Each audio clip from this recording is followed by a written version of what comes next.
నమస్కారం ఘంటారావానికి స్వాగతం. ముందుగా ప్రధానాంశాలు. హైదరాబాద్లో పరిస్థితి అదుపులోనే ఉందన్న కేటీఆర్. దుష్ప్రచారాన్ని నమ్మొద్దని ప్రజలకు విజ్ఞప్తి.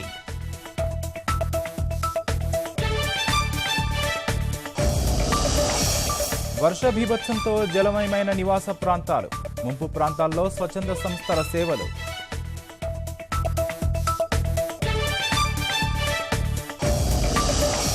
నాచారం ఉప్పల్లో పొంగిపొర్లుతున్న నాలాలు, స్తంభించిన రాకపోకలు, కిలోమీటర్ల మేర బారులు.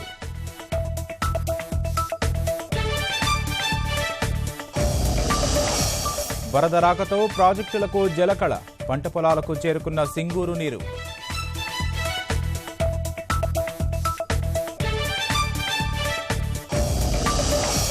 వరంగల్, మెదక్ జిల్లాల్లో అలుగుపోస్తున్న చెరువులు, నర్సంపేటలో పౌల్ట్రీ పరిశ్రమకు భారీ దెబ్బ.